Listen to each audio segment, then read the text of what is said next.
although many anti-Halloween believers affirm that Samhain was the origin of modern-day Halloween. It is significant to note how many cultures throughout the world have celebrated a Day of the Dead, often with sacrifices occurring at the end of summer and fall.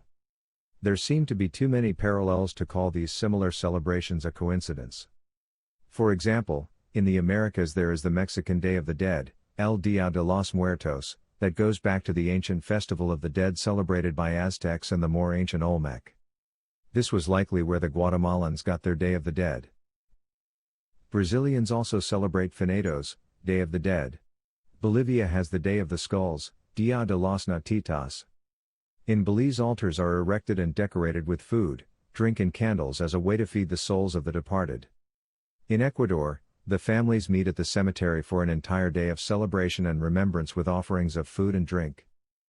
Countries like Colombia, Nicaragua, Costa Rica, Venezuela, Honduras, and El Salvador celebrate this day by remembering deceased relatives and in some cases visiting local cemeteries. In Asia, there are similar festivals. For example, the Chinese celebrated the Ghost Festival, which was a day to pay homage to dead ancestors. The Japanese celebrated something similar called O Bon or merely Bon. Even Vietnam has a variant of the Ghost Festival called Tet Trung Nguyen. In Korea, there is Chaseok or Hangkawi, in which deceased ancestors are ritualized. In Nepal, there is the cow pilgrimage called Jia Jatra to honor the recently deceased. In the Philippines, there is the Day of the Dead, Araw Ng Mga Patay, where tombs are cleaned and repainted. In Singapore there is the basic belief that the spirits of the dearly departed will come back to earth to roam around the neighborhood. Sometimes benignly, sometimes mischievously, the celebration itself is somewhat different. You will see plenty of food left out in the open, burning joss sticks and money as well as altars. Singaporeans enjoy public concerts and performances by dancers, singers, opera troupes and puppet shows. After all, while ghosts need food, drink, maybe even companionship, they also need entertainment. Hence, the Gettai performances thrown as a way to keep those wandering spirits amused. In Indonesia the festivity is known as Siayoko, or Sembahyang Rebutan, scrambling prayer, in which celebrants gather around temples bringing their offerings to the spirits of those who died in an unlucky way. After which they distribute the food to the poor. In Malaysia Malaysians attend concert-like performances, known as Gettai in Mandarin, in which groups of singers, dancers, entertainers, opera groups and puppet shows are carried out.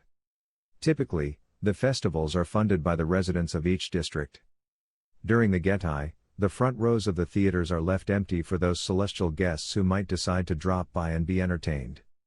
And beware, any mere mortal who sits on these empty seats, especially reserved for those visitors from the underworld, will be struck with an unforeseen illness for their insolence. In Taiwan lanterns are released, incense and spirit paper money is burned. Food is offered to the wandering souls, all of this in order that they do not visit unsuspecting homes. In Cambodia the hungry ghosts are released from hell sometime in September or October. The only difference being the celebrations last a mere 15 days, rather than a full month. Called Chum Ben, Cambodians pay their respects to relatives going back 7 generations.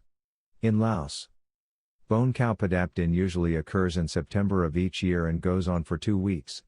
It is believed that hungry ghosts are freed from hell and enter the world of the living. This celebration is followed by On Khao Salak, in which food offerings are made to the hungry ghosts. These festivals have existed even before Samhain, which suggests another origin, even earlier.